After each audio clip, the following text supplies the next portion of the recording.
I see you over there, losing banners and using expensive characters to beat Darth Revan in 3v3. Stop it. Stop that. You do that outside. Wouldn't it be great if you could just beat Revan without holding major characters, using the modding you were already using, with a quick and clean turn order where nothing can go wrong? Well, hop on in. Let's do this. First things first, the concept behind this counter is pretty simple. Thrawn Lead gives us turn meter whenever debuffs get used on us. And it turns out, Sith Empire does that a lot. It also conveniently turns out that their debuffing pattern perfectly sets us up to wipe them out immediately.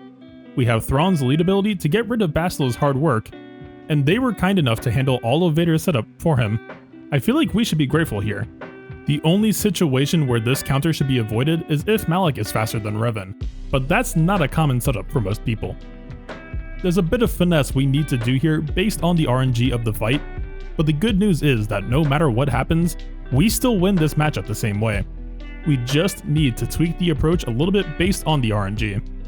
The important moment is this. Darth Revan uses Fear, which causes Thrawn to gain turn meter and skip his turn. From here, Bastila will use her debuffs, and we need to see which of our characters gets feared. If Vader gets feared, just have Thrawn use his lead ability, then swap back to Vader to go into Merciless Massacre and wipe the board. If Thrawn gets feared, just have Vader use the Thrawn Lead ability to get rid of Bastila's debuffs.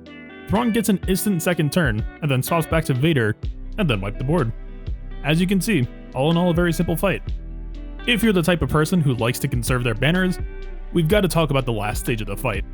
It follows a pretty simple pattern, which is to say that we're just aiming to cycle Thrawn swaps as fast as possible to get our protection banners back to full. It's difficult but not impossible to walk away with every character having max protection, but I generally say it's easier to get out with 2. Have Thrawn swap, fracture, and use his lead ability in a rotation on cooldown. For L3, give priority to her special instead of her tech upgrade whenever you see that she has the hourglass, since we want the tech upgrades to stay available for as long as possible. For Vader, I just use his basic and Thrawn's lead ability until I'm ready to close out the fight, then activate Merciless Massacre and call him for the win. The modding is pretty simple. Thrawn doesn't have to be super fast here. In the footage you're seeing, he's 309, but the turn meter gains he gets are so insane that you can get away with a lot less. The bare minimum we're talking here is Darth Revan's speed times 0.8. Try to stack up his protection here, just to make sure that Malak drains aren't as effective against him. Neither Zeta is required here. For Vader, the modding is the exact same as you all are probably using for a while now, running crit damage, around 75% crit chance, some extra added potency, ballparking around 260 speed, and offense where you can bring it. His Merciless Massacre Zeta is required, and his unique Zeta helps a little bit. For L3, defense sets, protection primaries. That's it, nothing else to think about here. Her minimum gear isn't that insane. The only thing to possibly be concerned about here is that she can't be weak enough that Darth Revan can get a death mark on Thrawn. As long as you stick with these mods, that shouldn't be a problem.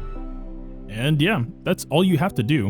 What looks like an ugly opener solves itself immediately and gets reverse space karate'd into a clean and easy win. Enjoy!